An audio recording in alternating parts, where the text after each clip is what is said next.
My name is Claire Bennett. I'm 32, and for a whole year my family planned my sister's wedding down to every last detail. They chose the flowers, the music, even the bridesmaids, but never once included me. I wasn't forgotten. I was written out. At dinners, they talked about color schemes while pretending I wasn't at the table. On my phone, I found a group chat called Team Wedding 2023 that never had my name. Then, one night I walked to my car and saw a child seat already strapped in the back like my invitation was to babysit, not to belong. Still, I showed up on the day they wanted me gone. And what happened inside that hall didn't just shake my family's image of perfection, it changed everything. Stay with me, because the moment the truth slipped onto that screen, there was no going back. I left the office later than I wanted. That Thursday evening, the glow of my computer screen still buzzing in my head as I walked out into the warm Austin air. It was early June, the kind of weather where the sun refused to set and the pavement radiated heat long after daylight had begun to fade.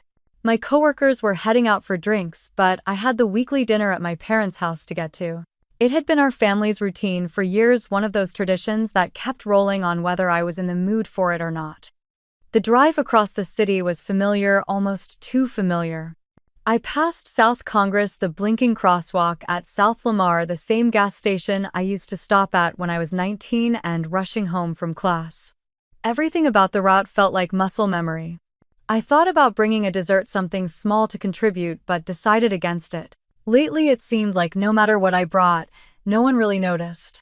When I pulled into my parents' driveway in Round Rock, the wind chimes clinked against each other and the porch swing creaked in the same rhythm it had for 20 years. I stood there for a second, hand on my keys, preparing myself.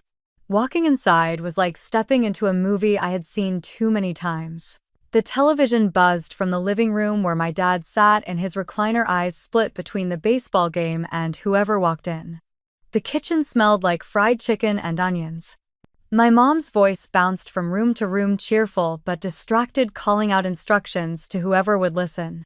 "Hey honey, we started early," she said, giving me a quick peck on the cheek before moving back toward the stove. I placed the bottle of wine I'd picked up on the counter, though I doubted anyone would remember I brought it. The dining table was already crowded. Megan, my older sister, sat near the center with her phone angled toward her lap, fingers moving quickly. Rachel, my other sister, was spoon-feeding one of her toddlers while scrolling her own screen with her free hand. Megan's daughter Emily was at the end of the table, kicking her legs and humming to herself. The noise was steady and overlapping, each voice fighting to be heard over another. I slid into an empty seat near the edge. "How was everyone's week?" I asked, trying to blend into the conversation. The answers came quickly. "Busy. Crazy week. You know how it is." My dad didn't look up from the game, just grunted something about the Rangers blowing another lead. When it was my turn, I mentioned a project at work, how my team at Austin Tech had managed to finish a milestone 3 months ahead of schedule. No one asked follow-up questions, no one even looked up. So I leaned into the role I always played, the listener, the cheerleader. I told Rachel she was patient with the kids, complimented Mom's cooking, laughed at Emily's half-formed sentences. Halfway through the meal, the conversation shifted. Megan leaned toward my mom, her voice low but caring enough for me to catch pieces. Bridesmaids' dresses, floral arrangements, rehearsal, dinner seating. Rachel chimed in about the cake tasting. My mom tapped her phone to double-check the catering schedule. Their voices were animated, full of energy. I forced myself to keep eating, though my stomach had tightened. The words "wedding season" floated around the table like confetti, landing everywhere but on me. No one asked if I was excited, no one mentioned what role I might play. My eyes drifted to Megan's phone when she set it on the table to help Emily with her juice box. The screen was still lit, the top of a group chat visible. Team Wedding 2023. The name flashed in a burst before the screen dimmed again. I felt my throat go dry. I took a sip of water, forcing myself not to stare. Megan picked up her phone again, thumbs moving fast, laughing at whatever message came through. Rachel's phone buzzed at the same time, and she giggled, showing my mom something on her screen. Team Wedding 2023. A whole conversation, a whole plan happening without me. I swallowed hard, tried to smile, nodded at something my dad said about the game, though I hadn't been listening. The rest of dinner passed in a blur.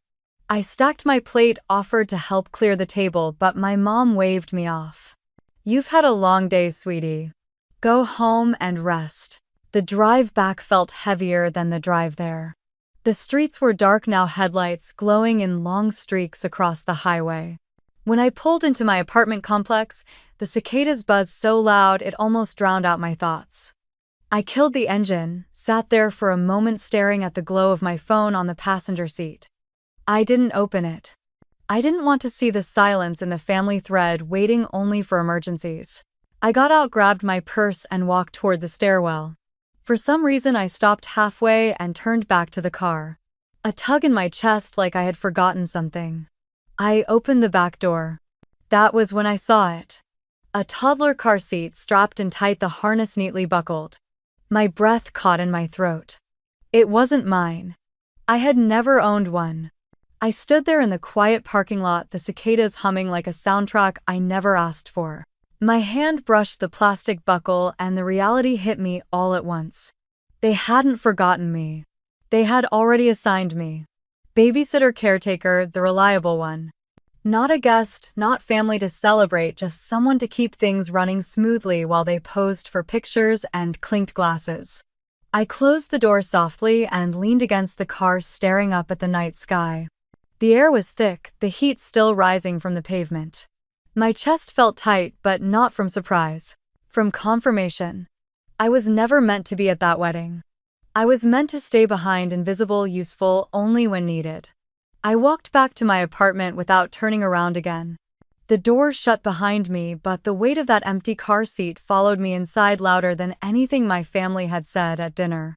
I dropped my keys onto the counter and stood in the quiet of my apartment, the hum of the fridge filling the silence I had carried in from the parking lot.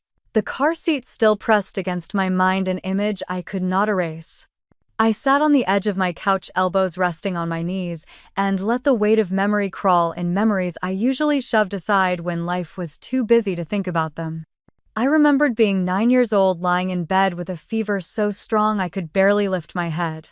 I had called out for my mom, hoping she would bring me soup or sit with me until I fell asleep. Instead, I heard her heels clicking on the hardwood, her voice bright and cheerful as she told Megan to grab her coat. They were heading out to a recital, something Rachel had begged to attend. My mother peeked into my room for half a second, whispered that she would be back later, and disappeared with my sisters trailing behind her. I had spent that night sweating through my sheets, listening to the sound of the garage door closing, the house growing still around me. No one checked in until the next morning. It was always like that.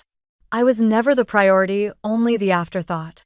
Another memory pressed forward, one I could still feel in my chest. Christmas morning, maybe when I was 15. I had saved for weeks, babysitting for neighbors and skipping lunch at school to stretch every dollar. I wanted to get everyone something thoughtful. For my dad, I found a leather wallet engraved with his initials. For Rachel, I bought a set of pastel markers because she loved doodling. For Megan, I picked out a silver charm bracelet with a little star, something I imagined she would wear and remember me by. I wrapped each gift carefully, taping the edges so cleanly you would think a store clerk had done it. When it was my turn to open presents, there was only one card waiting for me under the tree. It was signed from all of them. Inside was a $20 gift card to a department store, the same handwriting from my mother with no message attached. I smiled and said thank you because that was what I was supposed to do. But I felt it then, the unmistakable truth that my thoughtfulness would never be returned. The memories faded as I blinked back into the present, sitting alone with the hum of the fridge and the tightness in my chest. It was no wonder that car seat felt like a verdict. It wasn't just about the wedding. It was about every single moment I had been reminded that I was there to serve, not to belong. The next Sunday dinner came quickly. I almost didn't go, but skipping would have sparked questions I wasn't ready to answer. I drove back to Round Rock, telling myself to stay calm, to keep my face neutral. When I walked into the house, the kitchen table was covered in papers, not the usual clutter of grocery lists and bills, but stacks of glossy printouts. Megan was hunched over them, highlighter in hand, her lips moving as she whispered seating arrangements. I paused in the doorway, my mom stirring something on the stove, Rachel bouncing her toddler on her hip. Curiosity got the better of me, so I stepped closer. The chart was neat, organized by table numbers with names printed in soft cursive. I scanned them quickly, recognizing cousins, family, friends, old neighbors. Table after table filled with names that belonged. My name wasn't there. I checked again, slower this time, starting from the head table where Megan and her fiancé Adam would sit, moving outward through family circles and friends from college. Still nothing. The only Bennett that appeared consistently was Megan, sometimes paired with Adam's family or surrounded by cousins she barely spoke to anymore. I felt a flicker of heat in my chest, but I bit down on the inside of my cheek to keep my face still. Megan didn't notice me staring. She circled a name, scribbled something, and passed the page to my mom. "Looks good," Mom said, glancing at the chart with a smile. "We just need to finalize the kids' table." I turned to leave to put some distance between myself and the proof on that paper, but my mom's voice stopped me. She spoke casually, as if she were asking about groceries or laundry. "Claire, you'll help keep an eye on the little ones during the ceremony, right?" It wasn't a question, it was a placement. Like the car seat. Like the empty Christmas card. Like every moment of being left behind. I swallowed hard, my throat burning. My first instinct was to argue, to ask why I wasn't listed anywhere, why I was once again given a role that stripped me of any dignity. But the room was too warm, and all eyes would have turned to me, waiting for me to be the problem. So I nodded. Or maybe I didn't even nod. Maybe I just stayed silent long enough for her to assume agreement. Rachel shifted her toddler from one hip to the other and smiled at me, a distracted, polite smile that didn't reach her eyes. Megan scribbled something else on her chart, already back in her world of linen colors and bouquet choices. My father called from the living room, asking when dinner would be ready. The conversation moved on as if nothing had been said, but I stood there frozen, with the sound of my mother's request echoing in my head. Help with the little ones. No mention of being a guest. No mention of sharing in the joy, just a quiet assignment delivered like it was the most natural thing in the world. I wanted to scream, to slam the papers on the floor and demand an explanation. Instead, I forced my lips into a thin smile and walked toward the sink, rinsing a plate just to keep my hands busy. The chatter around me blurred, words blending into a hum I could no longer follow. All I could see was that chart, every name neatly in place except mine. All I could hear was my mother's gentle voice rapping an order in soft edges. I finished the evening in silence, chewing food I could barely taste, answering questions with one-word replies. No one noticed. Or maybe they did and chose not to care. When it was finally time to leave, I excused myself with a polite smile, hugging Rachel quickly and waving at Megan, who barely looked up from her phone. My mom kissed my cheek and told me to drive safe. The night air outside was cooler than it had been in weeks, a breeze sweeping through the trees.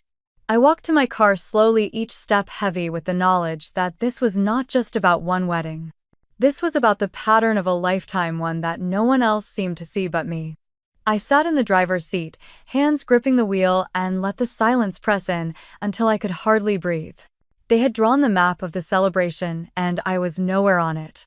And yet, I was still expected to show up invisible and hold everything together.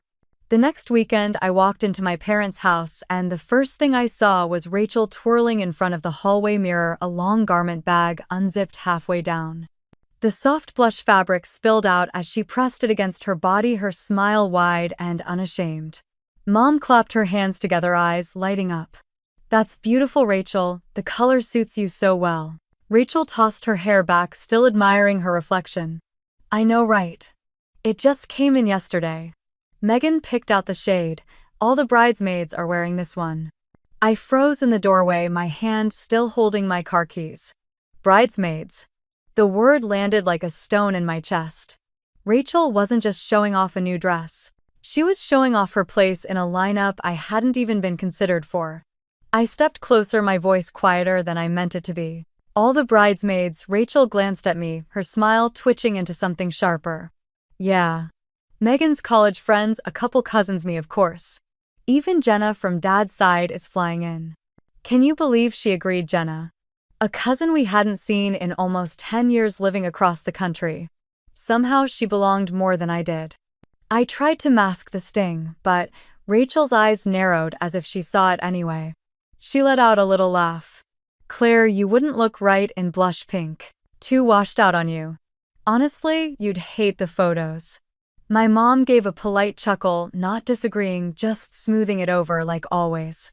Rachel zipped the garment bag back up, swinging it over her shoulder with a proud tilt of her chin. I stood there silent, letting their words echo in my head. Bridesmaid. Cousins.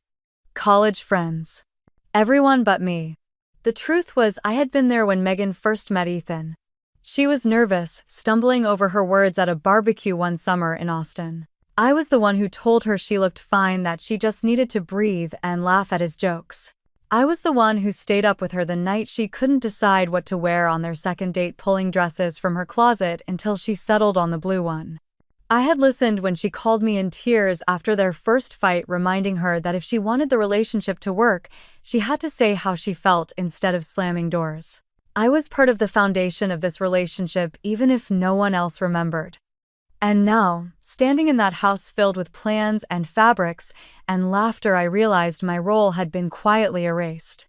Dinner that night was noisy, everyone crowded around the table, the air filled with overlapping voices. Megan was describing the rehearsal dinner venue. Rachel was already debating hairstyles. My mom kept circling back to seating arrangements. It was as if a current of excitement flowed through the house and I wasn't wired into it. I excused myself after pushing food around my plate, sliding open the glass door that led to the back patio.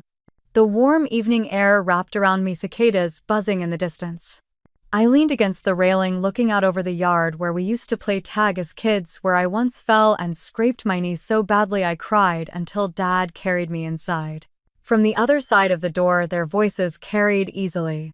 Megan laughing, Rachel teasing, Mom's tone brisk and focused. Words floated out to me like fragments of a life I didn't belong to. Bouquet colors. Guest list confirmations. Hotel blocks. I was standing not 10 feet away, but they spoke like I was invisible. Like my presence was only useful when needed, otherwise irrelevant. I gripped the wooden railing until my knuckles ached, staring at the patchy grass below. It was easier than looking back into the glow of the dining room, easier than letting them see how much it hurt. I stayed out there until the air cooled and the chatter inside softened into a hum, until I could breathe again without feeling the weight of that garment bag or the sting of Rachel's laugh. Only then did I push the door open and step back inside. My face composed, my silence intact. The following morning, I opened my work laptop with a mug of coffee in hand, ready to skim through emails before heading into the office.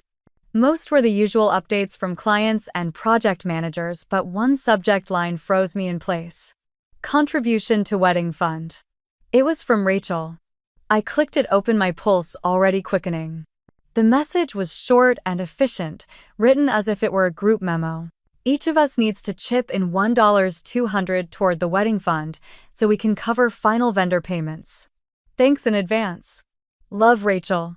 I read it again, slower this time, making sure I had not imagined it. $1,200. Toward a wedding I was not invited to attend. Toward a day where my name had been deliberately left off the seating chart. For a long moment, I just sat there staring at the screen, the coffee cooling in my hands. There was a numb disbelief spreading across me, followed by the sharp burn of anger in my throat. It was not enough that I was being treated like a babysitter, not enough that Rachel mocked me over dresses and Megan ignored me in her plans. Now they expected me to help pay for it. I leaned back in my chair, closing my eyes. I could already hear Rachel's tone in my head, casual, dismissive. It is family, Claire. Everyone contributes. As if my exclusion was irrelevant, as if money was the only thing I was worth. Before I could talk myself into silence again, I hit forward and typed Renee's name into the address bar. Renee Collins had been my friend since grad school and was now one of the top attorneys at the firm where I worked. She was sharp, unshakable, and the one person I knew would not laugh off my frustration.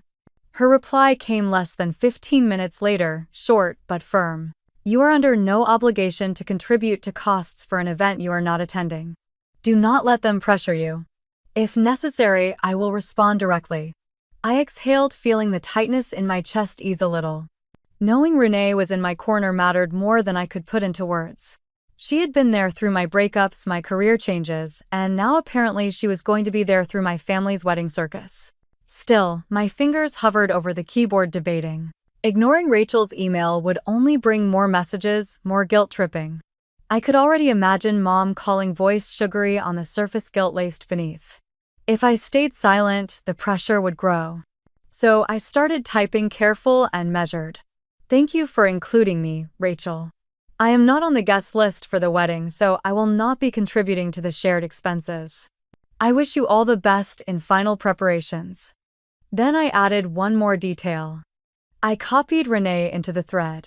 The satisfaction was quiet but deep, a small flame inside me as I clicked send. It took less than an hour for Rachel to respond. Her tone was sharper this time, the words clattering against the screen. Of course you are still part of the family. Everyone else is contributing. Why are you making this difficult? Renee replied before I even had to. Rachel, please refrain from directing financial obligations at Claire. She is not a bridesmaid, nor has she been invited to the event. Legally and personally, she owes nothing. This matter is closed. I stared at the screen, half expecting Rachel to keep pushing, but her inbox stayed quiet. For once, my sister had no quick comeback, no sly dig to twist the knife. I leaned back in my chair, letting the silence soak in. It was not a victory in the grand sense, but it was something. A line had been drawn, and for the first time in weeks, I was not the only one defending it. When I left for work, the morning air was bright and hot, cicadas already buzzing in the trees. I carried my laptop bag to the car, still replaying Renee's words in my head. This matter is closed. At the office, she pulled me aside between meetings, her hand light on my arm. If they push again, Claire, let me know. Family or not, they cannot bully you into paying for something you are deliberately excluded from. I nodded, grateful but also uneasy. I knew my family well enough to understand that silence never lasted long. They would find another angle, another way to remind me that I was disposable to them, except when it suited their needs. But at least now I had proof that someone saw what was happening. Someone believed me. That night, I sat on my couch with the lights low, scrolling through my phone. Megan's wedding countdown was plastered across social media, photos of floral centerpieces and manicured rehearsal dinners. Rachel posted selfies with the caption, "Bridesmaid duties never end," her smile wide, her eyes smug. And I sat there quiet, my laptop still open on the coffee table, Renee's email glowing in the background like a small shield. For once, I had not stayed silent. For once, I had answered back. That night, I sat on the edge of my couch, laptop balanced against my knees, trying to pretend I could focus on work emails. The truth was, my mind was still buzzing from the exchange with Rachel earlier. My heart carried a strange mix of dread and pride, like I had stepped across a line I could never retreat from. I closed the laptop with a snap and reached for my phone, needing the distraction. The first thing that appeared on my feed was Megan's face. The photo was so glossy it looked like an ad. She stood in front of a wall of white tulle, her veil draped perfectly, the kind of shot that boutiques beg brides to share. The caption read, "First fitting at Bella's bridal. Feeling blessed." She had tagged nearly everyone in the family, even distant cousins from New Jersey and a neighbor we grew up next to. My name was missing. My thumb froze mid-scroll. It was not just that I was left out, it was the smug completeness of the picture. A chorus of comments rolled beneath it. Patricia wrote, "Our beautiful girl." Rachel added, "Can't believe it's happening so soon." Aunt Lisa chimed in, "Family all together again. Family all together." The words glared at me, mocking in their finality. I stared until the screen blurred. This wasn't private neglect anymore, this was public erasure. They were shaping an image of a family that didn't include me, and the whole world was invited to see it. I set the phone down hard on the coffee table. My pulse was racing, my mouth dry. I tried pacing the room, but the anger came with me, clinging to my skin. Every time I blinked, I saw the smiling cascade of comments, the hearts and flower emojis, the assumption that I wasn't part of us. When the notification dinged, I almost ignored it. My hands were still trembling when I picked the phone back up. It was a message request. I opened it cautiously, bracing for another sting. It was from Blake. Blake, my cousin, who had always been the quiet one at family gatherings, a camera slung around his neck while everyone else grabbed plates of food. He was only 2 years younger than me, but we had never been close. He moved out to Denver after college, chasing light and music festivals with his lens. He hardly ever weighed in on family drama. His first words stopped me cold. "I saw that post. It's not right, Claire. They're pretending you're not there." I blinked at the screen. My throat tightened as if I had swallowed glass. I typed back before I could second-guess myself. "Thank you for saying that." I thought I was losing my mind. His reply came fast. "You're not crazy. I've watched them sideline you since we were kids. But this, posting it for everyone to see, that's brutal." I leaned back against the couch, pressing the phone against my chest for a second. My eyes burned, but I didn't let the tears fall. I wasn't used to being believed, especially not by someone inside the family. We kept messaging, our words tumbling out like a dam had cracked. He told me Megan and Rachel had asked him to shoot behind-the-scenes photos at the wedding in exchange for exposure on social media. When he refused and mentioned his rate, they ghosted him. That made me laugh out loud, sharp and bitter, the sound bouncing off the walls of my apartment. "So they wanted free labor," I wrote back. "No surprise." "Exactly," he said. "You deserve better, Claire. Don't let them use you." I stared at those words. Simple, almost casual. But they landed like a lifeline. After the conversation wound down, I sat in the dark for a long time, replaying it in my head. For once, someone else saw what I saw. Someone else named it. That alone shifted the ground under my feet. The next morning I poured coffee and braced myself before opening Facebook again. Megan had added new photos overnight, this time with Patricia and Rachel flanking her holding champagne flutes. The caption read, "Cheers to forever." Tagged again were everyone but me. The comments were worse than before. Uncle Dan wrote, "So glad the whole Bennett family will be together to celebrate." A former neighbor added, "It's wonderful to see family supporting each other." Each line was a knife twisting. I imagined people from high school seeing it, coworkers stumbling across it, all believing I had simply drifted away unwanted. The urge to comment pulsed in my fingertips. But Blake's words echoed back. "Don't let them use you." I forced myself to close the app. Instead, I opened my email. A new message from HR about a leadership workshop sat unread. I clicked it open and stared at the neat corporate phrases. Growth opportunities. Team synergy. None of it could shake the heaviness pressing down on me. By lunchtime, my phone buzzed again. Another message from Blake. "Hey, are you okay?" I typed slowly. "Trying to be. It hurts more than I want to admit." He replied, "That's normal. They've been cruel. But listen, you're not alone in this. I'm with you." Those 4 words settled into me like warm weight. I hadn't realized how desperately I needed to hear them. That evening, instead of scrolling endlessly, I opened my own photo folders. Shots from my last trip to Portland, snapshots of the city skyline, candid images of myself that no one had ever seen. I lingered on one in particular, taken by a coworker during a company retreat. I was laughing mid-sentence, sunlight catching in my hair. I looked alive. I looked like someone who belonged somewhere. I didn't post it. Not yet, but I saved it to a separate folder labeled Keep. Later, lying in bed, I thought about how my family had erased me online piece by piece until the absence felt real. But Blake's voice in my messages reminded me of something else. A different truth, quieter but stronger. I wasn't gone. The glow of my phone dimmed as I placed it face down on the nightstand. In the silence of my apartment, I let myself breathe for the first time that day. I had been humiliated in public, but I had also found a sliver of solidarity. It was small, but it was enough to hold on to, enough to remind me that I wasn't completely erased.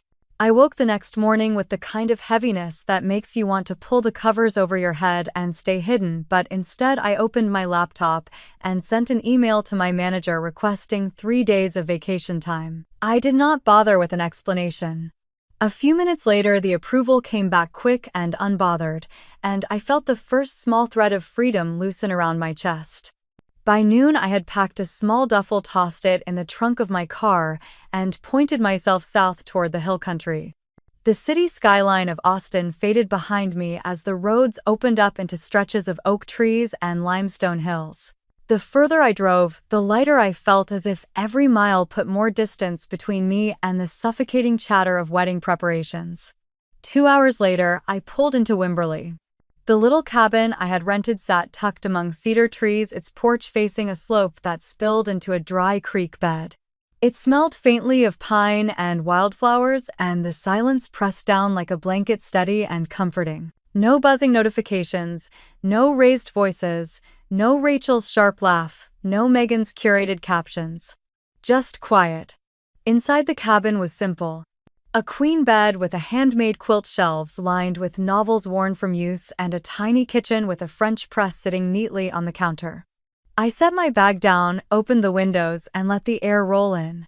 The only sound was cicadas humming and the faint rustle of leaves outside. That first evening, I brewed coffee strong enough to jolt through my bones, curled up on the porch with a book, and watched the sunset paint the sky in pink and orange streaks. The peace of it was almost disorienting. I had grown so used to bracing myself for the next slight, the next demand, that my body did not know how to handle calm. The second day, I wandered the property with my camera. I captured the way dew clung to spiderwebs, the way sunlight broke through branches, the way the creek bed curved in soft shadows. Every photo felt like reclaiming something small, a piece of attention that belonged only to me. At night, I cooked pasta in the little kitchen, poured a glass of wine, and let music drift from my phone speakers. I caught myself humming along, something I had not done in months. But peace has a way of stirring memories too. On the third morning, while sipping coffee and watching a pair of deer step gingerly through the trees, my mind pulled me back to 3 years earlier. I had been weeks away from a trip to New York, my first in years. Tickets bought, hotel booked, itinerary printed and taped to my fridge. Then Rachel called, breathless and dramatic, asking me to watch her kids because she and her husband had a last-minute opportunity to travel.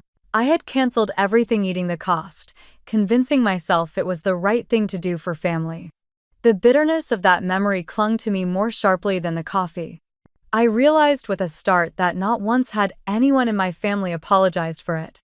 They had simply expected me to fold, and I had. I looked out at the deer again, now bounding away into the brush, and felt a decision harden in me. I would not fold this time. I would not answer the phone when the inevitable call came. I would not step back into the swirl of tool and obligation. When my phone buzzed an hour later with Patricia's name flashing across the screen, I let it ring until it stopped. I spent the rest of the day stretched on the porch, the sun warming my skin, my book open in my lap but unread. My mind kept circling one truth.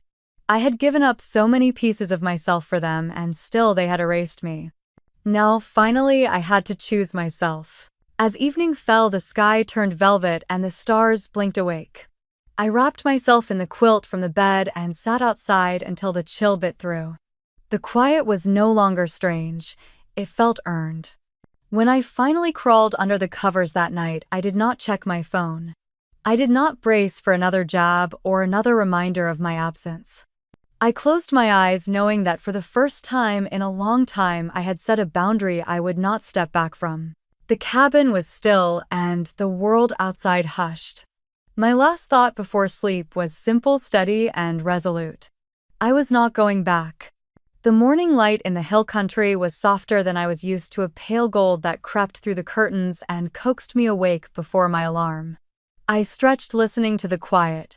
No car horns, no voices, no family chatter bouncing off restaurant walls, just stillness. For a few seconds, I allowed myself to feel what it was like to exist without being judged, measured, or pushed aside. Out of habit, my hand reached for my phone on the nightstand. I told myself I would only check the time, but the screen lit up with a swarm of notifications. At the top sat a new group chat that hadn't been there before. The title was Impossible to Miss Team Wedding 2023. My stomach tightened. They hadn't even bothered to hide it. I tapped it open, and the messages poured across the screen, a stream of excitement that had started while I was asleep. Megan was asking if the bridesmaids had confirmed their fittings. Rachel was listing bakery options for the rehearsal dinner. Patricia was giving instructions about who would pick up out-of-town relatives from the airport. The thread was buzzing, filled with emojis, exclamation points, and little bursts of digital joy.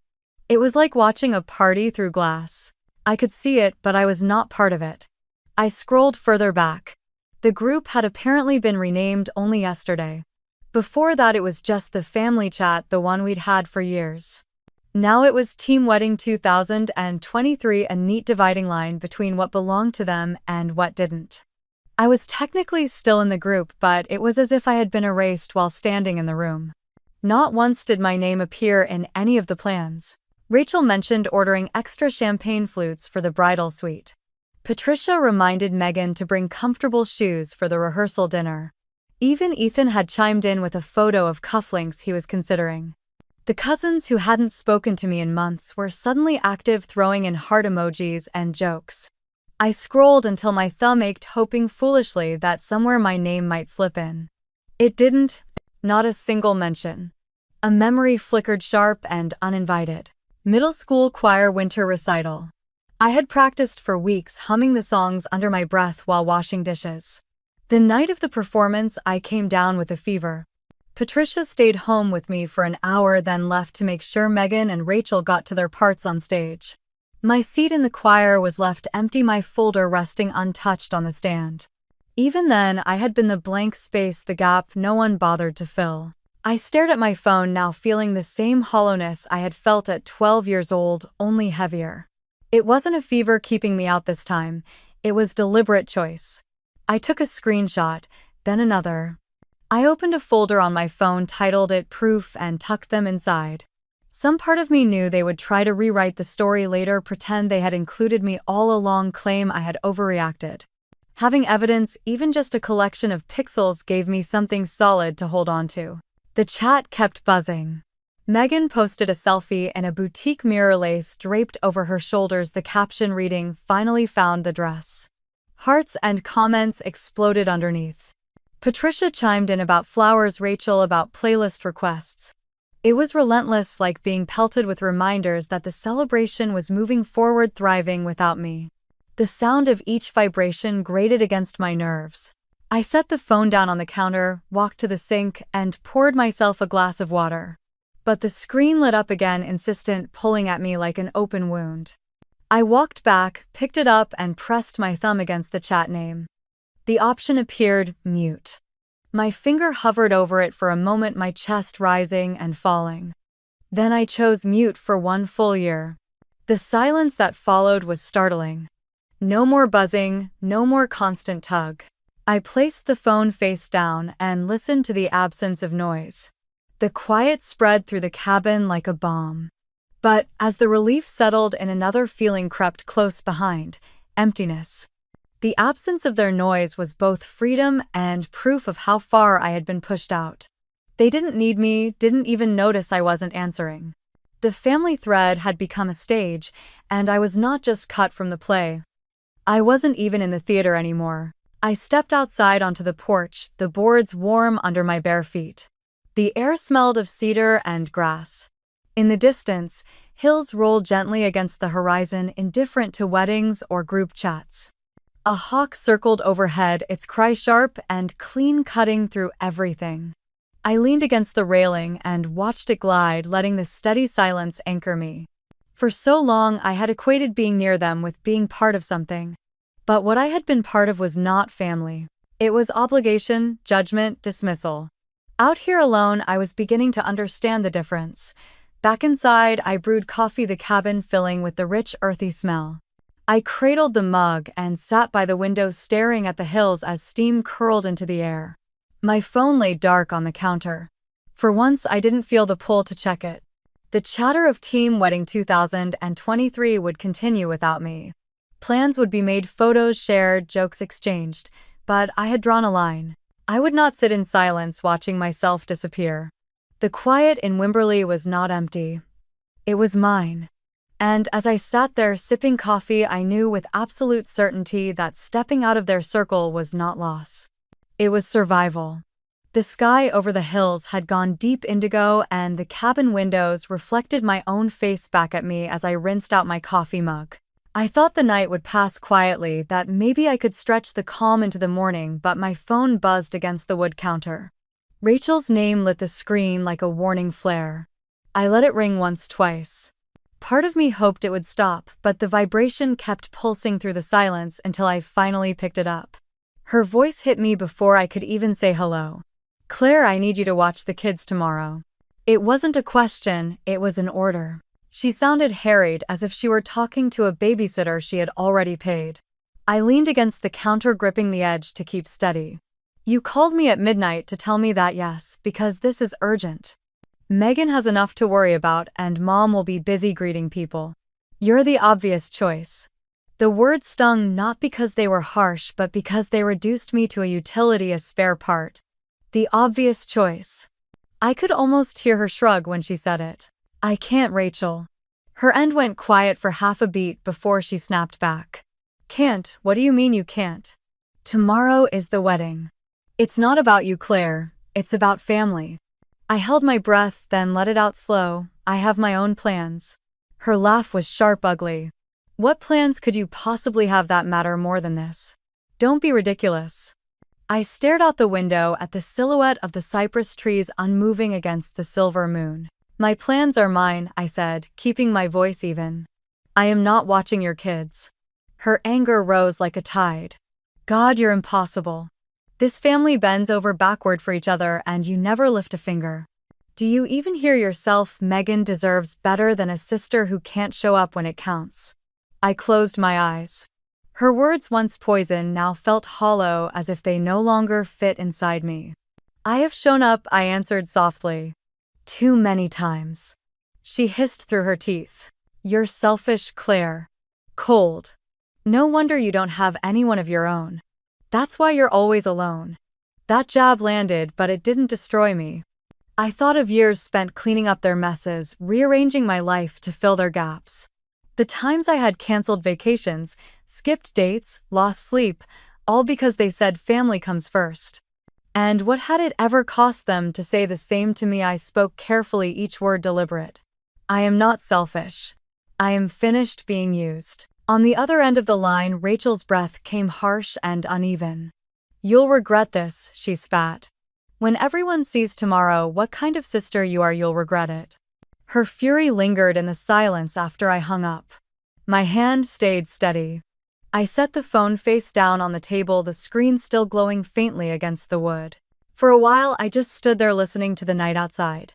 The crickets were relentless, the breeze whispering through the leaves. The world was alive, but it asked nothing from me. That contrast struck me harder than Rachel's words. The quiet was honest. I walked to the small desk in the corner and opened my planner. The page for tomorrow was blank, a white square waiting to be claimed. I clicked my pen and wrote with slow precision the 12th of August, freedom. The ink bled slightly into the paper. I underlined the word once, then twice, until it was bold, undeniable. Closing the planner, I felt a strange surge of strength. They could gossip, they could sneer, they could whisper my name like an insult in crowded rooms, but none of it would force me back into a role I had never agreed to play. The lamp cast a pool of warm light across the room as I blew it out, leaving only moonlight to sketch the outlines of the furniture. My phone stayed silent, though I imagined more calls would come. Let them. For the first time in years, I would not answer. I slipped into bed, the sheets cool against my skin. My chest rose and fell steady, unhurried. I had not pleaded. I had not apologized. I had drawn a line, and I had stayed on my side of it. Outside, the night wrapped the cabin in its own kind of embrace, one built not on obligation, but on peace. Tomorrow would come, whether I showed up for them or not, and for once I was ready to let it arrive without me. The morning sun rose sharp and bright over the hill country, cutting through the mist that clung to the cedar trees. I packed slowly, folding my sweater into the overnight bag and zipping it shut with deliberate care. I had promised myself I would not go back, not step into their orbit again, but something inside me shifted as I stared at my reflection in the cabin's small mirror. My face looked calm, not timid, and for the first time in years I realized I wanted them to see that. I slid into the olive green dress that had hung untouched in my closet for months. It was simple sleeveless with a clean line that fell just below my knees. Not flashy, not meant to compete with a bride, but unmistakably present. I paired it with flats and a leather clutch. No pearls, no diamonds, nothing borrowed or blue. Just me. The drive from Wimberley to Dripping Springs was short, the kind that barely gives you enough time to change your mind. My fingers rested loosely on the steering wheel as the road curved past vineyards and ranch gates. The signs for event centers began to appear, each more elaborate than the last, until I turned into the long driveway of the chosen venue. White stone walls framed with ivy chandeliers visible through the tall windows, valet attendants in black jackets ushering cars into neat rows. It was a world crafted to impress. I parked at the far end and sat for a moment, listening to the muffled thrum of music spilling from the hall. My heart beat faster than I wanted to admit, but my hand was steady when I opened the door. The air smelled faintly of roses and dust, the scent of Texas summer weddings. Inside, the space glowed with candlelight bouncing off crystal glasses. Guests mingled in clusters, sequins, and silk catching the light. Conversations floated, laughter burst, and everywhere I looked was a familiar face I had known my whole life. And yet the moment I stepped into view, the chatter faltered. It was like the music had dropped an octave. Heads turned. A woman in a blush dress whispered to her husband. My cousin Matthew froze mid-sip. At the center of the room, my mother's smile stiffened. Her champagne flute paused just below her lips. Megan, radiant in her lace gown, blinked once and then twice, her jaw tightening as if she had bitten down on a seed.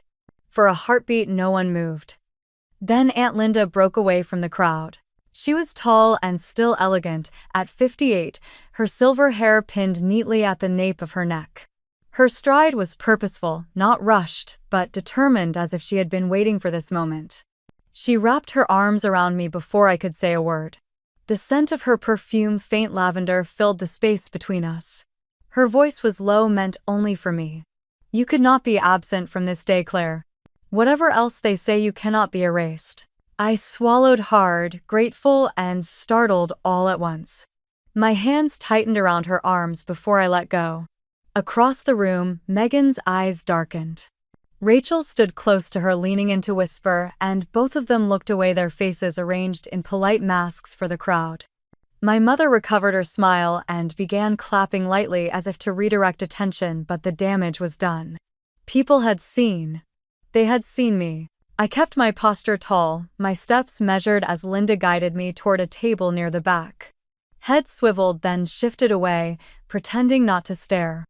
The room buzzed again, but I felt every flicker of attention like static against my skin. Linda leaned closer as we sat. You wear that color well. Strong, steady. Olive has always been yours. I managed a smile, though. My throat was tight. Thank you for saying that. She patted my hand. Don't thank me, Claire. Just sit, watch, and let them be the ones unsettled tonight. From my seat, I watched as bridesmaids in pale pink fluttered around Megan, arranging her veil, carrying champagne, laughing too loudly. My father moved between tables, shaking hands, his voice booming with forced cheer. Patricia stood near the head table, directing servers with the authority of someone who believed she owned the place. Not once did their eyes meet mine directly, though I could feel the weight of their awareness pressing down. They had planned a perfect image, a stage where I was absent, and now I had walked across it without their permission. The music swelled, and the officiant's voice began to call guests to their seats. I sat still, my hands folded neatly in my lap, letting the hum of anticipation roll over me. My dress brushed softly against my knees, the fabric cool and grounding. I had entered their carefully curated world, not to disrupt with noise, but to exist undeniable. And as the ceremony began, the question lingered heavy in the air, unspoken yet electric. How would they treat me in front of everyone when pretending I did not exist was no longer an option? The ceremony ended in a wave of applause and clinking glasses, and guests began flowing toward the reception hall. The evening sun poured through tall windows, casting the place in a golden glow as if the world itself wanted to honor the day. The venue staff opened the doors to reveal round tables covered in ivory linens, polished silverware lined up with mathematical precision, centerpieces of white roses and eucalyptus spilling out of crystal vases. I followed the crowd, my pace, even my expression carefully composed. At the entrance stood the seating chart printed on heavy cream paper and mounted in a gilded frame. It was arranged like a piece of art, the names grouped in neat clusters under table numbers, everything designed to look effortless and perfect. Guests leaned in close fingers, skimming the glass as they found their names, their faces brightening when they did. When it was my turn, I stepped forward, the chatter around me dipping just slightly. My eyes scanned the lists methodically, starting from the top left, then down, then across. Harper, Dalton, cousins from Houston, neighbors from their church, Ethan's colleagues, bridesmaids, and their dates. I searched twice, then a third time. Each pass only confirmed what I already suspected. My name was missing. A hush spread, subtle but sharp. The couple behind me whispered, their voices low, but not low enough. Is she not on there? Did they forget her? Another guest's eyes flicked to mine, then darted away with embarrassment. I felt the weight of it pressing against my ribs, the old sting of being left out, but this time it did not crush me. I straightened, letting my hand rest on the edge of the frame. My breathing was steady, and I could feel dozens of eyes waiting to see if I would falter. Ethan appeared near the chart, his laughter with a groomsman fading when he caught sight of me. His brow tightened as he glanced at the board, then back to me, then toward Megan across the room. She was radiant in her gown, surrounded by bridesmaids in matching pink chiffon, her voice carrying above the music. But when Ethan leaned toward her and murmured something, the smile froze on her face, faltered, and then returned too quickly. A flush crept up her neck. I let the silence hold a moment longer, then spoke clearly enough for the small crowd around the chart to hear. It looks like I wasn't placed at a table. That's fine, I'll find my own spot. My voice was calm, my smile polite. There was no accusation, only composure, and somehow that landed harder than if I had raised my voice. The air shifted. A few guests exchanged glances. Someone's fork clattered against a plate across the room. Patricia stiffened near the head table, her lips pressed tight, her hands folded too neatly in her lap. I stepped away from the display and walked deeper into the hall, scanning the rows of tables as if I had every right to choose. And I did. Near the back, by a pair of French doors that opened onto a stone patio lined with lanterns, I spotted a smaller table set for 6. Only 3 seats were filled, an older couple I vaguely recognized from Ethan's side and a middle-aged man with kind eyes. They looked up as I approached, curiosity in their faces, but no judgment. Mind if I sit here? I asked softly. Of course, the woman said, quickly pulling out a chair. Please join us. I slid into the seat, smoothing the skirt of my olive dress, my back straight. Relief flickered across their faces as though they were glad to have me. I thanked them, quietly lifted the glass of water in front of me, and let the hum of conversation settle back into place. But across the room the disturbance remained. I could see Megan laughing louder, tossing her hair as though nothing were amiss. Ethan, though, was less convincing. His gaze kept drifting toward me, his mouth tightening each time. The perfect image of their wedding reception had already been cracked, and I had done it with nothing more than calm presence. As the servers poured wine and brought the first course, I engaged politely with the couple beside me, asking where they had traveled from, complimenting their attire. My voice was light, my smile genuine, but under the table my hand rested firm against my thigh, steadying myself. I could feel the undercurrent in the room, like a second heartbeat. The music rose, soft jazz threading through the air. Crystal glasses clinked as toasts began at the head table. I lifted mine when others did, my face serene, my body language unbothered. I had taken what should have been my humiliation and turned it into their discomfort. They had to watch me seated, conversing, included by strangers, if not by blood. When dessert menus were set down, I caught Patricia's eyes across the room. She looked away quickly, her jaw rigid. Megan did not look at me at all, though I felt the heat of her awareness the way someone feels a storm brewing before it breaks. I had been erased from the chart, but I had not vanished. I had written myself back into the scene simply by sitting down. And now the weight of that absence, their deliberate exclusion, was no longer mine to carry. It was theirs. The lights dimmed as servers cleared away dessert plates, and the murmur of conversation shifted into anticipation. A screen at the far end of the hall flickered to life, framed with twinkling fairy lights and flanked by tall arrangements of hydrangeas. The DJ announced the slideshow, a tribute to Meghan, a visual journey from childhood to her wedding day. Guests turned in their chairs, their faces tilted toward the glowing images. The first photo appeared Meghan at 4 years old in a tutu, grinning with missing teeth. Laughter rippled through the crowd. Then Meghan in middle school holding up a science fair ribbon. Applause followed. The next images showed her prom night, then college graduation, each one curated to capture her brightest moments. Her life edited into perfection, cast across a wide screen for everyone to admire. I sat quietly, my glass of wine untouched, watching frame after frame. Meghan blowing out birthday candles, Meghan at the beach, Meghan holding Rachel's baby at the hospital. The applause grew louder with each image, as if the slideshow were confirming what the family had always insisted, that she was the center, the golden thread. Then the transition slowed. The music shifted softer now, less triumphant. The next image filled the screen, and a ripple of confusion passed through the room. It was me. I recognized it instantly. I was standing on the porch of the cabin in Wimberley, the sun low behind me, a mug of coffee in my hand.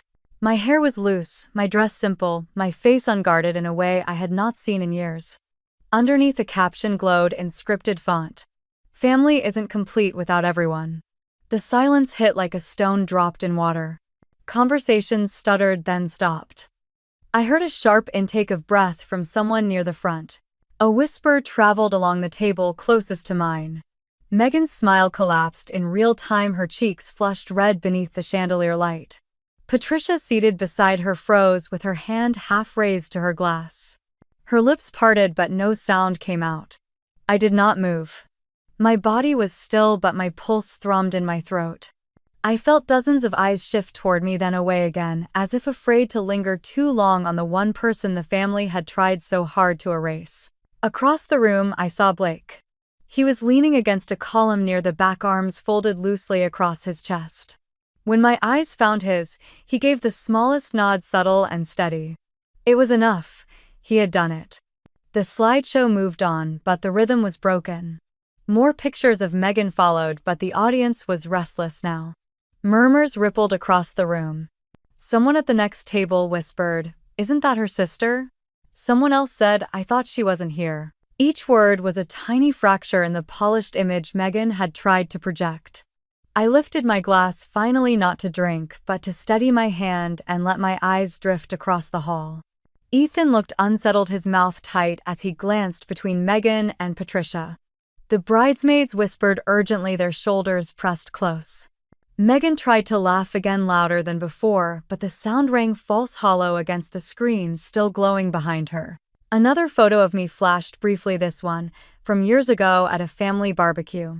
I was laughing at something out of frame, my face sunlit, Rachel's kids running in the background. It wasn't staged, it wasn't curated. It was real. And it cut through the glossy reel like truth always does. My chest rose and fell slowly, each breath deliberate. For once I did not feel like a ghost haunting the edges of my family's story.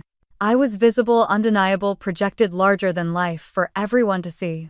Patricia finally leaned in toward Meghan, whispering urgently, her eyes darting toward me as though I were responsible for the betrayal. Meghan's jaw clenched, her knuckles white against the linen of the tablecloth.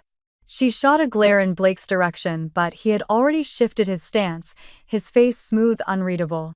I set my glass down gently and folded my hands in my lap. The weight of humiliation had shifted again, but this time it did not fall on me.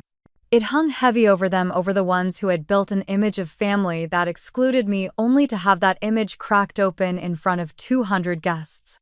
The slideshow ended with a final photo of Meghan and Ethan together, smiling against a sunset, but the applause that followed was scattered, hesitant, not the thunderous approval she had expected. I stayed seated, my expression calm, almost serene. For the first time that evening, I did not have to say a word. The room had already spoken for me. The night air outside the venue was cooler than I expected, carrying the faint hum of crickets over the hill country fields. I walked across the gravel lot, heels in hand, dress hem brushing the dust. Behind me, the celebration pressed on, muffled by the walls, but I had no desire to stay and witness the rest. I had seen enough. My car was waiting like a lifeline, and when I slid into the driver's seat and closed the door, silence wrapped me in something that felt like victory. I drove back toward Austin with the windows down, the lights of the highway stretching ahead, each mile carrying me farther from the weight of their expectations. I reached my apartment just past midnight. The city felt alive, but not overwhelming. Neon signs flickering in East Austin, the streets still humming with late-night energy.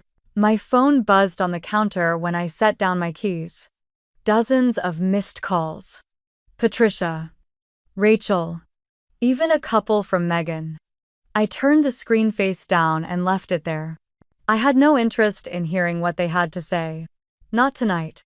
The next morning, the sun poured through the blinds, soft and golden, catching on the canvas prints. I had leaned against the wall, waiting for their moment. I had planned this day for weeks, quietly, secretly, while the rest of my family obsessed over seating charts and floral arrangements. Today was my beginning. My photography studio, tucked in a modest brick building off Cesar Chavez Street, was ready to open its doors. I dressed simply, jeans and a white blouse, the kind of outfit that let me move freely with a camera slung around my neck. At the studio, fresh paint still scented the air, the walls adorned with my favorite shots, landscapes of Texas backroads, portraits of couples caught laughing, sunlight spilling through trees.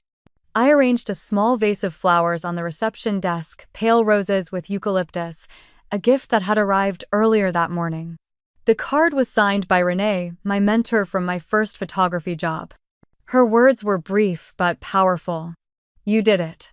I smiled as I tucked the card into my notebook. By 10 o'clock, a few people began to trickle in. Neighbors, curious passers-by, old friends who had watched me build this dream from the ground up. Clara came too, her smile warm, carrying a box of pastries from a bakery nearby. She hugged me tightly, the kind of hug that said she understood everything without needing to ask. We set the pastries on the counter and laughter filled the space as the room slowly buzzed with conversation. For the first time in a long while, I was surrounded not by obligation but by choice, people who came because they wanted to, not because tradition demanded it. My camera felt alive in my hands again. I snapped a photo of Clara laughing by the window, Renee's flowers catching the light behind her. I took another of two strangers holding their coffee cups, leaning in to admire one of my framed prints. This was the family I chose, the one I built picture by picture. Later that afternoon, as the studio quieted, I checked my phone out of habit. A headline caught my eye.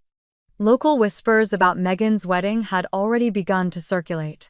Guests had noticed the tension, the awkwardness, the silence that fell when my image had appeared on the screen. It seemed Ethan's family had questions too, questions that Megan could not answer cleanly. Blake's choice had peeled back the curtain, and now the polished facade was fractured. Megan's reputation had taken a hit she could not spin away. I leaned back in my chair, letting that reality settle. I had not shouted. I had not thrown wine or slammed doors. I had simply existed, visible and unashamed, and that had been enough to unravel the illusion they built. Ethan would look at her differently now, with doubt flickering where pride once sat. Patricia would carry the weight of having watched her silence exposed in front of strangers. The punishment was theirs to live with, not mine to deliver. Evening came quietly. The last guest left, and I locked the front door, turning the sign to closed. I stood for a moment in the middle of the studio, the walls glowing in the last light of day. This was mine. My space, my work, my future. No one could erase me here. No one could strike my name from the list or crop me out of the picture. I thought about the years I had bent myself into their frame, small enough to fit, quiet enough not to disturb. But sitting there now, the truth felt clearer than ever. The greatest revenge was not forcing my way back into their picture.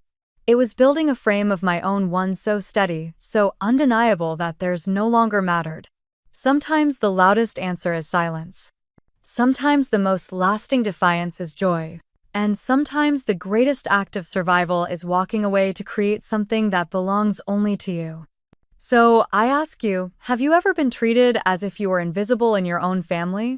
Have you ever carried the sting of being pushed aside only to find strength in building your own path? Share your story with me in the comments because you are not alone. And if you want to hear more stories of breaking free of finding power where others tried to erase it, subscribe and stay with me. There are more frames to fill and more truths to tell.